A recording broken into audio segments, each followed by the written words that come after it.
भाषण की शुरुआत में तक मैंने ये कहा कि ये खर्च बाकी रहेगा, ये छूटेगा नहीं, ये खर्च बाकी रहेगा, लेकिन मौका मिला तो कोशिश करेंगे कि भाई आसनसोल के लोगों ने ईसा की अजान के समय बहुत सारे लोगों ने अपनी नमाजें छोड़कर यूनुस दवे को मालाएं बनाई, तू भी गुनाहगार बना, उनकी नमाजें मतलब छूटी, मतलब नमाज तो वो पढ़ेंगे जाकर, लेकिन उनकी जमात छूटी, इसलिए जमात के साथ जो नमाज पढ़ते हैं उसका अलग फायदा था, उन्होंने छोड़ करके और इतना प्यार दिया।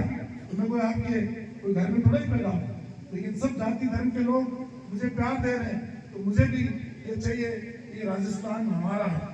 इस राजस्थान को आज मैं देख रहा था, मैं जब सुबह सुबह घर से निकला, गोपाल सिंह जी, सुबह सुबह जब मैं घर से निकला तो मेरे को एक किताब मिली, विजन डॉक्यूमेंट 2047, मेरी गाड़ी में भी पड़ी होगी है, मैं आपको दिखाऊंगा। तो मैं उसको पढ़ने पलट रहा था उस किताब कि भाई इसमें क्या लिखा है भजनलाल जी शर्मा जी ने। तो उसमें एक चीज आई कि राजस्थान इस हिंदुस्तान में तीसरे नंबर का राज्य है सड़क के नेटवर्क, नेशनल हाईवे में तीसरे नंबर का। मैंने जब ज्वाइन किया एज मिनिस्टर उस समय राजस्थान 11वें नंबर का राज्य था, और मैंने 5 साल इस नेटवर्क को जोड़ने का काम किया। उसमें नितिन गडकरी जी का बहुत बड़ा सहयोग मिला, वसुंधरा जी का बहुत बड़ा सहयोग मिला, और उन दोनों नेताओं ने मेरे को फ्री हैंड दिया, और मैंने उसमें सड़क नेटवर्क का काम जो राजस्थान में किया, उसकी बदौलत हम राजस्थान उस समय हिंदुस्तान में उत्तर प्रदेश को बचाव करके पहले नंबर पे आया। और मेरी जब नितिन गडकरी जी से बात होती थी, मैं उनको कहता था कि आप कितनी दौड़ लगा लो, फर्स्ट तो राजस्थान ही आएगा। लेकिन आज की तारीख में क्योंकि वो मेरे 5 साल थे, उनके 11 साल हो गए मंत्री बने हुए, 11 साल से लगातार मंत्री और लगातार अपने प्रदेश को संख्या ले रहे। आज महाराष्ट्र पहले नंबर पर है, उत्तर प्रदेश दूसरे नंबर पर है, और राजस्थान तीसरे नंबर पर। ये जो तीसरे नंबर पर भी आया तो बहुत अच्छी उपलब्धि, अपन 11 नंबर से तीसरे नंबर पर। ये दौड़ होनी चाहिए गाँव कि भी मेरा गाँव मतलब जो है आसनसोल कैसे आगे बढ़े, मेरा बगल का गाँव मेरे से आगे कैसे चला गया, ये दौड़ होनी चाहिए। ये दौड़ नहीं होनी चाहिए इस नए गाँव के बोले पानी नहीं जाना चाहिए क्योंकि इन्होंने वोट की थी, उनके बोलों में सड़क नहीं जानी चाहिए क्योंकि वो अपनी पार्टी में नहीं थी। ये नहीं होना। जिनको जो आवश्यकता है उस आवश्यकता की पूर्ति गांव की जनप्रतिनिधि की जिम्मेदारी है, और जो व्यक्ति इस तरीके से काम करेगा उसको लोग याद करेंगे। याद किसको करेंगे?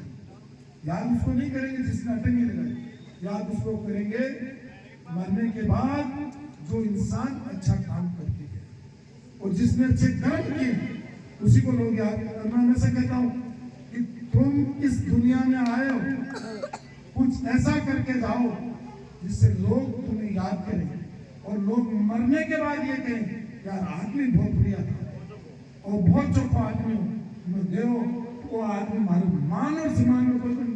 बहुत सारी बार आप लोग आते हो, काम नहीं होता है, जरूरी नहीं काम हो, लेकिन अब जो आदमी बाड़मेर से चल करके जयपुर आया, अब वो बाड़मेर के गांव से बैठा और आसनसोल से चल करके जयपुर गया, वो पहले आसनसोल से गया, वहाँ टोल पर वो गाड़ी आई, उसमें रोक करके वो आदमी गया रतनगढ़ से पकड़ी गाड़ी फतेहपुर से गाड़ी पकड़ करके गया जयपुर, और जयपुर तक पहुंचते उसको प्यास लगी, उसको भूख लगी, उसको तकलीफ हुई, और उसके बाद वो किसी नेता के घर गया, पता चला नेताजी नहीं है। कितनी निराशा होती है।